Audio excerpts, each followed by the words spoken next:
तो हेलो दोस्तों, ITI board में एक बार सभी लोग का फिर से स्वागत है।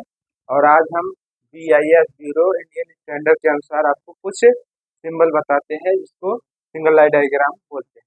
ठीक। और वीडियो अच्छा लगे तो चैनल को जरूर सब्सक्राइब करिएगा, शेयर करिएगा। और जिस तरीके से पढ़ा रहे हैं यूट्यूब पे उस तरीके कोई नहीं पढ़ा रहा है।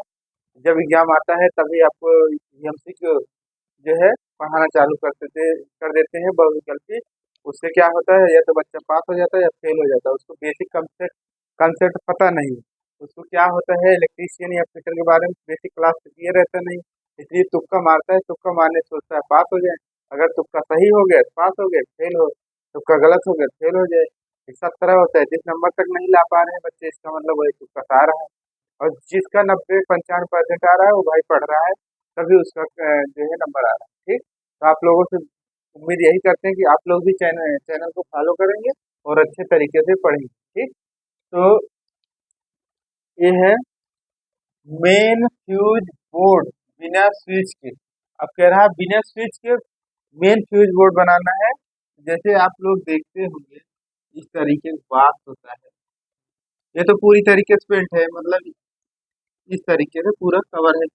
और इसी सिंबल को जब ये सिंबल आएगा तो आप समझ जाइएगा कि बिना बिना स्विच वाला क्या है, मेन बोर्ड है। कौन सा मेन बोर्ड है, फ्यूज का। ठीक। तो इसके अंदर बात होता है, इसके अंदर आप लोग देखे होंगे इस तरीके से फ्यूज लगाया जाता है। इसमें एक फ्यूज आता है, यहाँ पे इस तरीके से बाहर निकलता है और यही तो अपना फ्यूज होता है। ठीक। इसे बोलते मेन फ्यूज बोर्ड। और बिना स्विच के, इसमें स्विच नहीं लगा है और फ्यूज बोर्ड है क्योंकि फ्यूज इसमें लगा है। क्यों लगा है, बोर्ड के अंदर फ्यूज को हम सेटअप करे हैं, बोर्ड के अंदर फ्यूज को लगाए हैं, इसलिए हम जो है फ्यूज बोर्ड बोल रहे हैं। ठीक। तो इस तरीके से आपको सिंबल आता है और इस एग्जाम में आपको इस तरीके से आएगा। अगर सही हो गया तो ये 2 नंबर मिलेगा, अगर गलत हो गया तो आपका 2 नंबर चला जाएगा। और अगर मान लीजिए अभी निगेटिव माइनस मार्किंग है, नकारात्मक, अगर निगेटिव हो गया समझ लीजिए ITA वाले जितने लोग हैं सब पढ़ना चालू कर दें। क्योंकि अभी अब देखिए जितना है आपके यहाँ आपकी बार गवर्नमेंट में सभी सेंटर गया और सेंटर गया है, लगभग बच्चे ज़्यादा से ज़्यादा फेल हो गए। जो लोग पढ़ रहे थे कुछ कंसेप्ट लगाए थे वही पास हो गए, नहीं तो बैक आया है या फेल हो गया। इसलिए आप ऐसा ना करिए कि जो है वो जो है आपको भी उसी कैटेगरी में जाना पड़े। आप पढ़ते रहिए और अच्छे नंबर से पास होते रहिए। मेन फ्यूज बोर्ड बिना स्विच के, तो बिना स्विच के भी है मेन फ्यूज बोर्ड है। ठीक। ये है छोटा आपका छोटा स्विच बोर्ड है। ठीक। चेंज ओवर स्विच, तो जैसे आप देखते होंगे कहीं पे इस तरीके से लगा होता है, इस तरीके से। तो इस तरीके से होता है, तो यही होता है चेंज ओवर। यानी आप इसको ऊपर करेंगे तो ऑन हो जाएगा और इसी को नीचे करेंगे तो ऑफ हो जाएगा। इसको बोलते हैं चेंज ओवर। चेंज ओवर मतलब कोई भी विद्युत सप्लाई जा रही है उसके रास्ते में बदलाव करना है, पर्पस में बदलाव करना है, तो चेंज ओवर। तो आशा करते हैं ये सब समझ गए होंगे, क्या दे रहे हैं आप। ठीक। चेंज ओवर क्या करता है, जो जिस डायरेक्शन में लाइट या विद्युत धारा जाती है उसके मार्ग को बदल देता है। चेंज ओवर बदल देता है या बंद कर देता है, दो काम करेगा। ठीक। तो अब क्या है, मीटर। अगर सिंगल लाइन डायग्राम जब बनेगा तो मीटर इसी के द्वारा दिखाया जाएगा, मीटर। ठीक। और पुश बटन स्विच है। पुश बटन स्विच है, जैसे आप बात होता है, बात के ऊपर एक बटन होता है, इसी से जब प्रेस करते हैं अंदर की तरफ ऑन हो जाता है और जब उसको छोड़ देते हैं और दूसरे से बंद दबाते हैं तो वो ऑफ हो जाता है। आप लोग इस तरीके से बहुत देखे होंगे। इसको बोलते हैं पुश बटन। पुश बटन के अंदर यही होता है, इसी तरीके यानी फेज न्यूट्रल, इसमें फेज न्यूट्रल आएगा और जब आप पुश करेंगे तो चिपक जाता है, चिपक के ये वाली डंडी इसी पे चिपक जाता है, तो सर्किट यहाँ से धारा जाने लगती है यहाँ से। लेकिन जब दूसरा दबा देते हैं तो दूसरा दबाने से यहीं से इसका जो है जो पत्ती छोड़ देता है और ये ऑफ कंडीशन में आ जाता है। ठीक।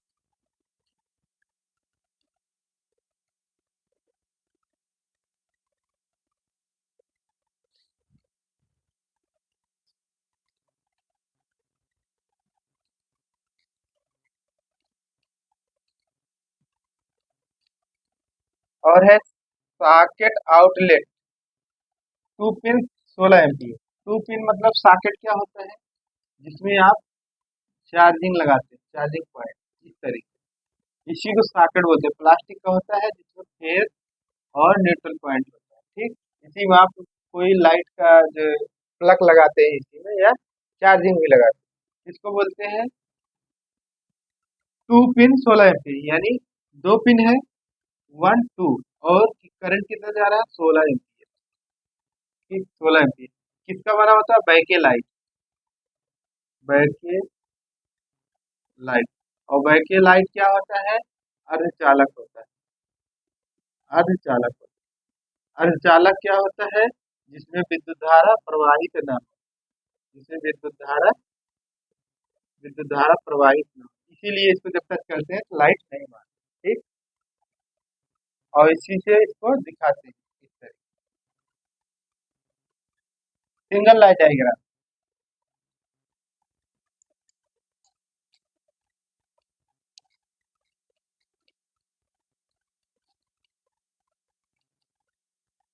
छत का पंखा, सीलिंग फैन जिसको बोलते हैं, सीलिंग फैन का सिंबल लाइट डायग्राम इस तरीके से, जैसे इनफाइनाइट होता है इसी तरीके से सर। विद्युत घंटी इस तरीके से सर, विद्युत घंटी जैसे कोई मकान है उसके बाहर, मान लीजिए उसके रूम के अंदर घंटी लगी है, तो लेकिन आप नीचे पे हैं, यहाँ पे बुलाना चाह रहे हैं, बुला नहीं पा रहे हैं, तो यहाँ पे घंटी लगी है। वीआईपी घरों में या वीआईपी होटलों में हर जगह पे इस तरीके से स्विच होता है, उसको जब पुश करेंगे घंटी बजेगा, कोई अंदर से आके गेट खोलेगा, ठीक। इसको बोलते हैं विद्युत घंटी।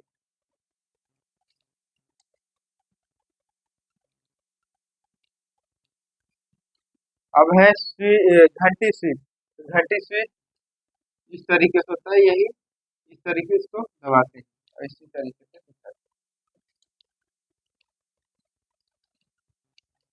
अब है रिले। रिले इलेक्ट्रॉनिक्स जो है, इलेक्ट्रॉनिक मैकेनिज्म, ठीक, इलेक्ट्रॉनिक। रिले क्या करता है, इसके अंदर ऐसा प्रॉपर्टी होता है जो स्वतः चालू हो जाता है, स्वतः बंद भी हो जाता है।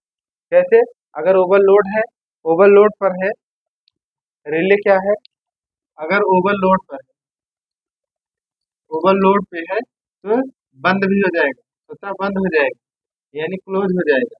लेकिन अगर नॉर्मल लोड है, नॉर्मल लोड है तो ये क्या करेगा, ऑन हो जाएगा, ठीक। यानी इसमें प्रॉपर्टी होती है ऑटोमेटिक बंद भी हो जाएगा, ऑटोमेटिक चालू हो जाएगा। इसको बोलते हैं रिले। और किससे दिखाते हैं, इस तरीके से दिखाते हैं, ये फेस लेकर, ठीक।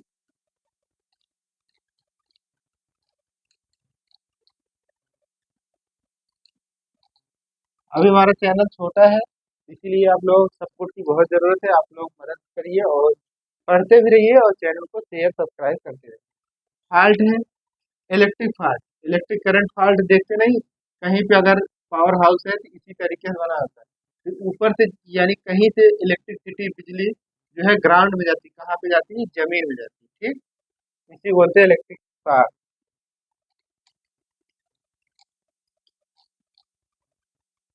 अब इसको बोलते हैं फेज।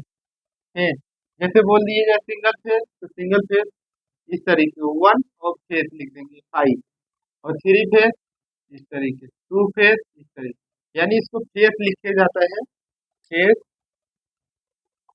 फेज बोला जाता है। ट्रिक में जैसे कोई कहीं पे काम हो चल रहा है, वहां पे बोल दिए 3 फेज, तो वहाँ 3 फेज नहीं लिखते, इसी तरीके से शॉर्टकट अपनाते हैं, तो शॉर्टकट। और ये है एम्पलीफायर। एम्पलीफायर क्या करता है, अपने एम्पलीट्यूड को यानी आवाज को बढ़ा के देता है, घटा के भी देता है, उसी बोलते हैं एम्पलीफायर।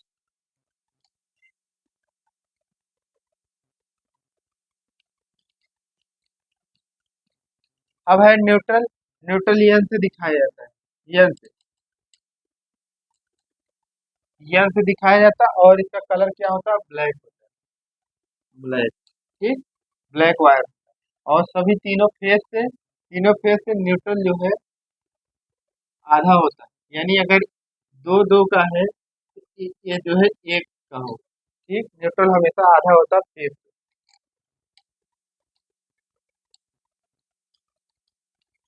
अब है इसके बाद जो है कंट्रोल बोर्ड।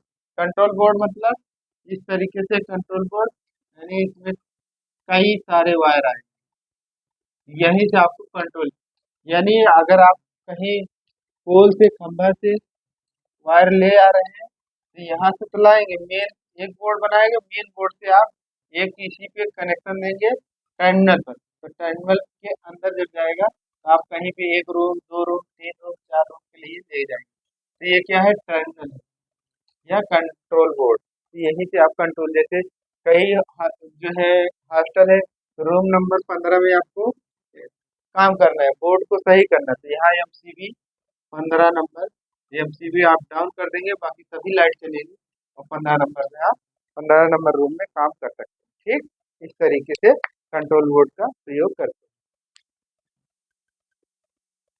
तो आगे देखते हैं, यह है प्रतिरोध, इसको बोलते हैं रेजिस्टेंस। ठीक, ये दो तरीके से दिखाया जाता है, एक इस तरीके से, एक इस तरीके से। ठीक, दोनों प्रतिरोध अगर कहीं पर आए, दोनों का सिंबल या दोनों का चित्र जहां पर आए वहां समझ जाइए कि आप रेजिस्टेंस है। ठीक, उसके बाद इम्पीडेंस, इम्पीडेंस को बोलते हैं जेड।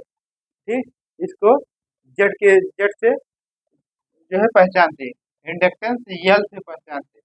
ठीक, और इसी इंडक्टेंस को आगे चल के समान बाइंडिंग, जिसको क्वाइल के नाम से बोलते हैं, क्वाइल या कुंडली, क्वाइल या कुंडली बोलते हैं, कुंडली। ठीक, उसके बाद है सीरीज बाइंडिंग। सीरीज बाइंडिंग सीधा जाएगा, उसमें कोई भी इंटरचेंज नहीं होगा, सीरीज मतलब जैसे है वैसे चला जाएगा। और उसके बाद है समान डीसी जनरेटर, समान यानी नॉर्मल जनरेटर किस तरीके से, इस तरीके से सिंबल होगा, और डीसी जनरेटर का सिंबल इस तरीके होगा। यही आपकी पहचान है, यही अगर सीधी लाइन है तो डीसी है, और इस तरीके से लाइन है तो एसी है। ठीक, तो नीचे वाली है एसी। ठीक, three phase induction motor, three phase induction मतलब मोटर क्या कहते हैं, इसको इंडस्ट्रियल मोटर भी बोलते हैं। इसमें थ्री फेज होता है, RY। ठीक, और सामान्य मोटर नॉर्मल इसी तरीके से रहेगा। और डीसी मोटर तो हमने फिर से बताया वही कि इस तरीके से रहेगा डीसी, और इस तरीके से रहेगा एसी। ठीक, और फिर एसी मोटर है एनर्जी मीटर, WH वाट हावर इसको बोलते हैं, और रेक्टिफायर के साथ बनाया, इसको बोलते हैं रेक्टिफायर के नाम। ठीक, इस तरीके से जो है चिन्ह है, और इसको हम इलेक्ट्रिसिटी में यानी विद्युत के क्षेत्र में प्रयोग करते हैं। ठीक, तो इसी तरीके से है। नेक्स्ट अब आपको बच्चा रहेगा क्या है, इलेक्ट्रॉनिक्स के बारे में, थोड़ा इलेक्ट्रॉनिक्स के बारे में अगले वीडियो में बता देंगे। आप लोग जहाँ पर रहिए पढ़ते रहिए, और चैनल को जरूर सब्सक्राइब करें, शेयर भी करें, और शेयर ज़्यादा से ज़्यादा करें। ठीक है, धन्यवाद, थैंक यू।